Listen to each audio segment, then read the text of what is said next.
Well, hello everybody, and welcome back to G Bear's Off-Grid Ways, a homestead in the desert. Beautiful day today. Upper 70s, light breeze, but it's a little on the hot side. Yeah, that feels more like it's 90. It's weird. Anywho, I've been doing a little workout here on the chicken extension because I have the materials for it, and still waiting for some money to come in so I can get the rest of the stuff for that.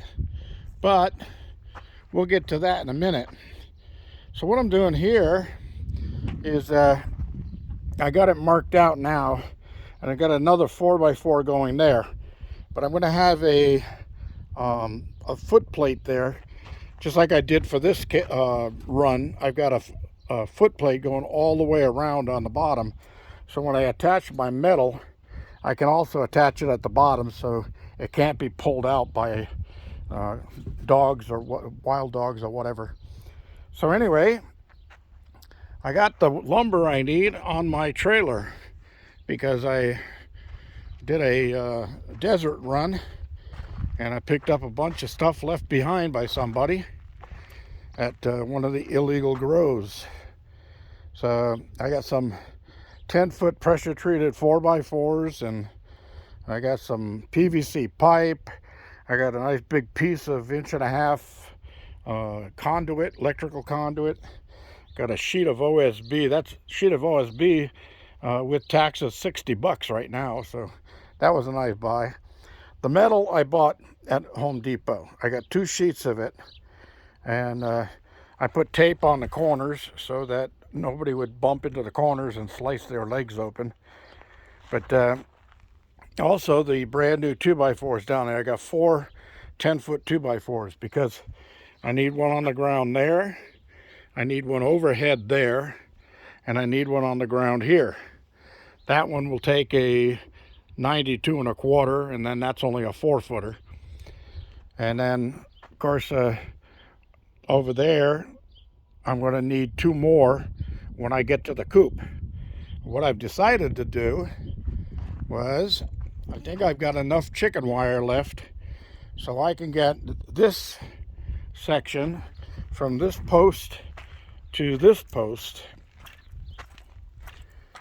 I can get those all sealed in and then go straight across here, because this is where the coop extension is going to go.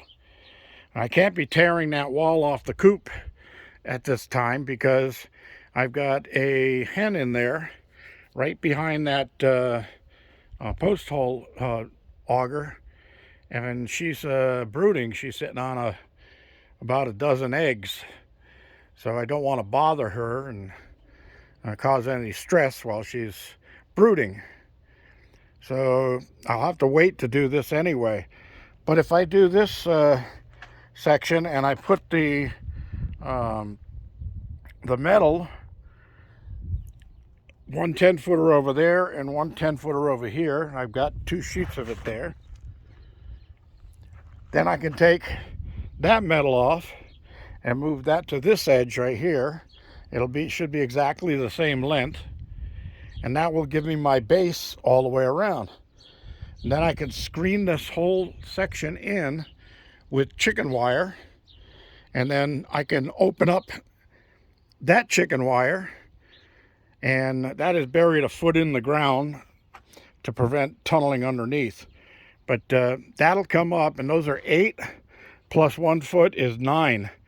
So this is 10 foot across. So on the outside, when I do my runs, the wire is 4 foot wide. So I'll be doing a 3 foot because 1 foot goes in the ground. And then another 4 foot is 7. And these are 8 foot tall. So that'll take 1 foot for the next one, and it'll bend over and overlap that when that all comes up to the roof. But I can't put the roof struts on until I take that off and put it up, so I can get half of the roof up. So there's going to be right here, I made an X, there's going to be another 4x4 post in there, and then there'll be another one in here. in the center. And what that does is it gives me more support, but it's also going to give me places to hang hanging water feeders and food feeders and things like that, so that the rats and mice that get in at night can't get to it. So I'll cut back on the amount of chicken feed that's been disappearing. So anyway, that's what I was doing over here. I wanted to show you that. Also, I got a whole bunch of hardware laying on the ground over there. And these 1/4-inch fender washers, when I put the chicken wire up, that's what I'll use to hold the chicken wire in place. I tried using those roofing nails with the plastic, right, like that piece right there, those little plastic rings on the nail. And the plastic, of course, dries out in the sun, breaks and falls off, and the little head of the nail is not big enough to hold that chicken wire on. I tried the metal ones like these, and those hold pretty good, but you can see they just wobble it and they come loose. So those will be backup only. All right. So I promised about 2 weeks ago, maybe a little bit more, when I was in the garden house, I think it was on the video on March 12th that when I talked about being on the lunar surface, was the last time I walked through the garden and give you a garden update. And that's because I promised I was going to wait a couple of weeks and show you the magic that I can work in a garden in a couple of weeks. So we're going to go over here and take a look at that. And I'm not hurrying because it's hot. I think my tote koozie is going to get used pretty soon. That panel blew out when Tony and Leanne were here. That's Tony and Leanne from Doing Redneck Things Off Grid. And they just made the 600, they got 604 subs now. And they're going to be doing a 600 sub giveaway. So make sure you get over there and sub for the channel, help them out, and become eligible to be in the giveaway. So anyway, that panel right there had flown off while they were here because we had some windy days. And luckily, it just fell off and went right down here. And that mark that's on it is because I put a couple of those concrete boards on top of it to make sure it didn't blow away. And I found all the spring clips, so I got that back in place. And that's one job done. So here we are. We'll start in the greenhouse. Now you remember my apple tree was full of blossoms all over it. Well, most of them have died off, except there's one apple set. And this is a very young tree. This tree was the rootstock. I grafted it with the 3 other types of apples and some pears in 2019. So this is one of the grafts for the, I think it's the Anna apple. And I've got one apple that's going to probably form up. We'll see how good that is. And I'll have one apple at least off this tree this year. But that means that next year it's going to be even better. Now some of these other apple grafts are starting to show blossoming and bloom on them. So we'll see what goes with that. Now this one over here has got some fresh greenery sprouting on it. So that one's going to be getting going pretty soon too. And that looks like, and that's the base stock on that. I'll have to see what I used for a base stock on that one. I think I told you guys once before that apples are not true to seed. So the guy Johnny Appleseed, famous for going around the country planting apple seeds, a lot of people don't realize that everything that he planted, or 9 out of 10 of the seeds he planted, grew into being crabapple trees. And crabapple trees, of course, don't produce really good fruit, so they graft onto them, and then each individual that produces a different apple off of their rootstock names their apple.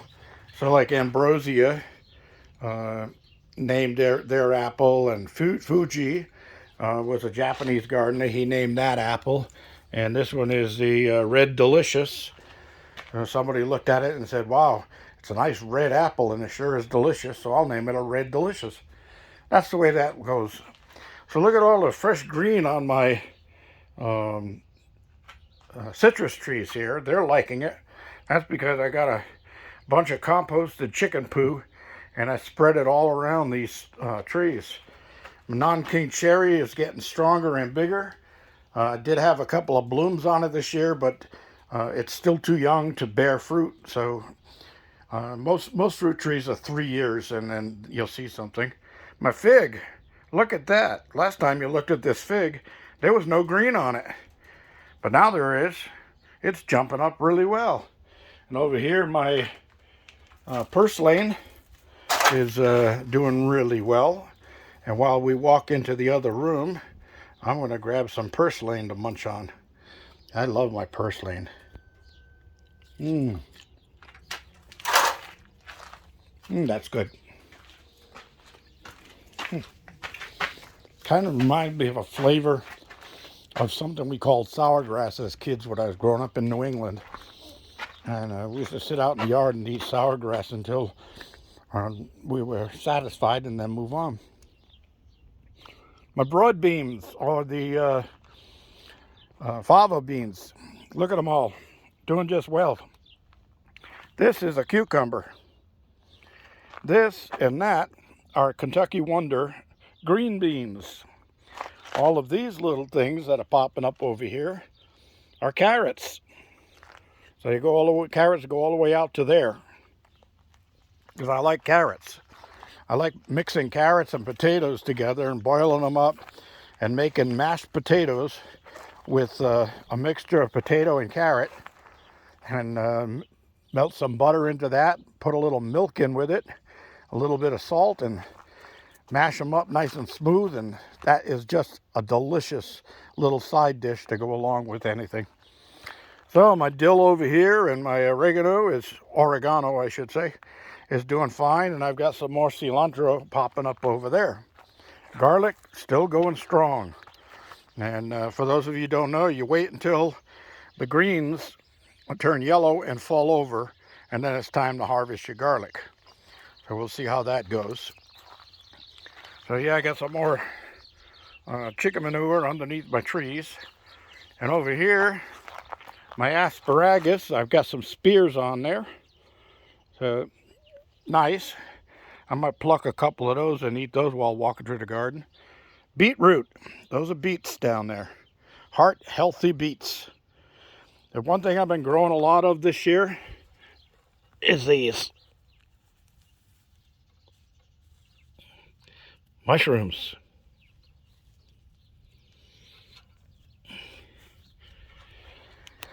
So I've been pulling them out and disposing of them in here, and I'll take those out and toss them for the wild animals to eat. See, there's another big mushroom popping up right there. Uh-oh, peach tree not doing too well. I'm gonna have to do a pH soil test on it and see what's going on down there. I hope something didn't get up underneath it and chew its roots. This is a couple of corn that sprouted, and I'm gonna let them go there. Normally with your corn you want to go in a grid 3x3 minimum, so that the tassels that grow out of the top of the corn is what fertilizes it to grow fruit. So you want to get them close enough so they can get that. So I plucked off all of the growth that was coming out of this branch because I finally identified the rootstock on this. So you see my blossoms here. There's blossoms everywhere. So anybody recognize it? Okay, what it is quince. Q-U-I-N-C-E. Yeah, Q-U-I-N-C-E. Quince. And the reason that they call it, they use the quince is because it's a strong rootstock for pear. And it's also a strong rootstock for apple. But I didn't know what the rootstock was on this, so I let it grow out. And now I got some blossoms. I was able to identify it. So quince are edible, but they're not very good. You can make preserves out of them, and that's a little bit better, but that's because you add a lot of sugar to it. Oh, anyway, I let it go. We'll see if I get any quince on it. If not, and these branches will be stronger, I'll cut them off down low, and I'll graft in some more apple or pear onto these what do they call those suckers that came off of the rootstock. All right, so as we move over, look at the apple. Oh, my apple graft is doing really well. It's even got buds in the middle. And this is Fuji. I found a Fuji apple tag, so I stuck it on there. But this is what I do, is just use a piece of plastic tape. And this came from Andy's house. This is the little Fuji graft I got off from last year, and I grafted it into my pear tree, and it took, and it's growing. Look at this one. This is apple, and I've got blossoms getting ready to pop out. And that one came from Sharon's tree, and I hear something coming. Oh, it's a helicopter going all out, big time. Oh, it looks like a CHP helicopter. So there's either an accident out over on a highway somewhere or something, because they seem to be in a hurry. All right, back to the tree. So this is an apple from Sharon's tree, and this is a Gala apple, G-A-L-A, and her tree grows some really good apples. So I got a scion off of her, and I grafted it on here, and you can see it's sprouting out strong. So that's going to be a good one this year. These are pears.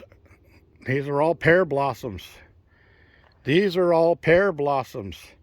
This is a Bosc pear, B-O-S-C, and it is starting to come to life. Cool. Even way up top, there's blossoms.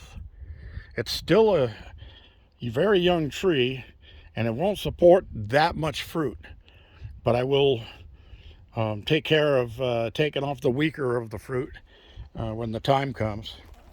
Let's move on down the line. My apricot, my cabbage, my rutabagas from I can't believe that I've been just doing that, just forgetting where my next brush bum sent me seeds to plant that rutabaga. So those onion over there are growths from the bottom rootstock of the store-bought onions. As I use them up, then I get the little baby roots at the bottom. I plant them, and I get more onions out of them. All right, my tangerine tree, my mandarin tangerine. It suffered every year through the winter and was almost dead in the spring. And then I took all year to bring it back to life. But look at this. It's full of blossoms. Look at that. It liked its little greenhouse protection this year. And we'll see if I get any tangerines set on that this year. That'd be fun. Good tasting tangerines. Cilantro. I'm going to be using some of this to make bistec ranchero for supper. Those are my tomato plants I grew from seed that I had inside of my cabin. I brought them out here to acclimate them and strengthen them before they end up going in the ground. Those two over there are cherry tomatoes, And these over here are heirlooms called Boxcar Willies. So yeah, these will all be going in the ground pretty soon. My grapevine, of course, got fertilized. And guess what? Look at all the greenery on my grapevine. And not only greenery, but look, there's a cluster of grapes right there already forming. There's a couple of clusters of grapes right there already forming. There's grapes all over this thing, so I'm going to get another good harvest of grapes off of this branch or off of this vine this year. So I love people that look at these, they go, that thing's dead. Look at it, it's all dead. No, that ain't dead. That's just the way grapevines are. So yeah, this is springing up really well. And oh, there's another cluster of grapes right there. Cool. So my new peach tree is doing well. It took. That grapevine over there is also starting to show signs of life. And so is that one over there. That one's the worst of them all. It's not as fast. So this is another grapevine here that I just put in earlier this year. This is the one I had growing in the house in the bag. So this is a Mars seedless. And that one's growing really well. So hopefully it'll survive the year and it doesn't get too hot too fast and damage that.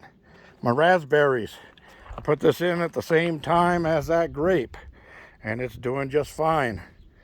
And then this is finally I got it, my Concord grapevine.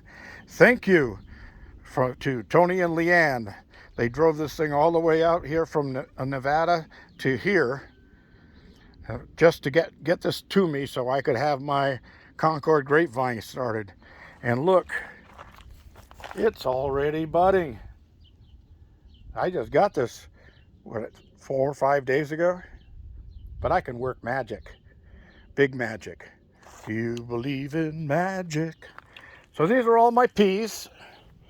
And there's a couple more of my beans that I have over there, the Kentucky Wonders. And we'll see how those do. Haven't seen anything sprouting on the peppers yet. So I may end up pulling all of those and get some fresh pepper plants started and get those in. Now, if anybody needs to know when they're going to be doing a garden, there are companion plants and there are enemy plants.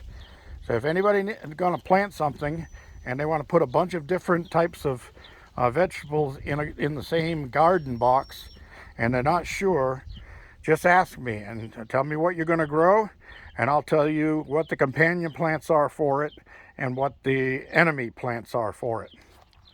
So while we're over here, you can see there's a little bud popping out there. There's a little bud popping out there. So this grapevine's got some life flowing through it. Doing just fine. Haven't seen anything on my lettuce stem. No lettuce has sprouted yet. Oh, this little pear tree. Look at that. I've already set fruit on it.